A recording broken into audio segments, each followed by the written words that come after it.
12 killed as Russia pummels Ukraine in fresh night of strikes. Russian strikes killed at least 12 people in Ukraine overnight into Sunday, officials said, as Kiev and Moscow traded fire amid an ongoing major prisoner swap. Ukraine's emergency services described a night of terror as Russia launched a second straight night of major air strikes on Ukraine, including on the capital Kiev, after pummeling the country with ballistic missiles and drones overnight Friday to Saturday. The latest fire comes as the two sides pursue their biggest prisoner swap since Moscow launched its full-scale invasion in February 2022, and as the United States tries to broker a ceasefire to halt the three-year-old war. The death toll from the latest Russian strikes included 3 children ages 8, 12, and 17, killed in the northwestern region of Zhytomyr, officials said. Ukraine's military said early Sunday it had shot down 45 Russian missiles and 266 attack drones overnight. 4 people were also reported dead in the western Khmelnytskyi region, 4 in the Kiev region and 1 in Mykolaiv in the south. Emergency services said 4 people were killed and 16 injured in the Kiev region, including 3 children, in the massive night attack. AFP journalists heard explosions in Kiev,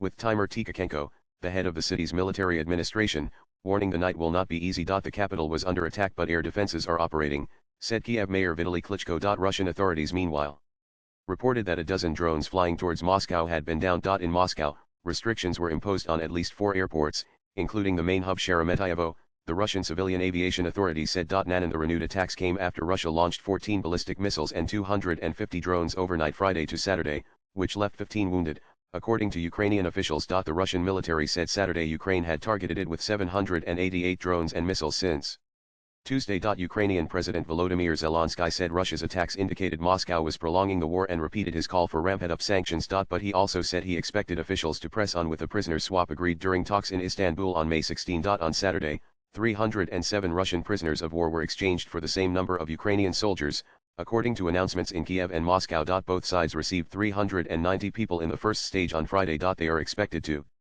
exchange 1,000 each in total. Russia has signaled it will send Ukraine its terms for a peace settlement after the exchange, without saying what those terms would be. The two enemies have held regular prisoner swaps, but this would be the largest so far, if completed. An AFP reporter saw some of the formerly captive Ukrainian soldiers arrive at a hospital in the northern Chernihiv region, emaciated but smiling and waving to crowds waiting outside. It's simply crazy. Crazy feelings, 31-year-old Konstantin Stabilov, a soldier, told AFP Friday as he stepped back onto Ukrainian soil after 3 years in captivity. NANA's President Donald Trump on Friday congratulated the two countries for the swap. This could lead to something big, he wrote on his Truth Social platform. Trump's efforts to broker a ceasefire in Europe's biggest conflict since World War II have so far been unsuccessful, despite his pledge to rapidly end the fighting. One of the soldiers formerly held captive, 58-year-old Viktor Sivak, told AFP it was hard to express his emotional homecoming. Captured in the Ukrainian port city of Mariupol, he had been held for 37 months and 12 days. It's impossible to describe. I can't put it into words.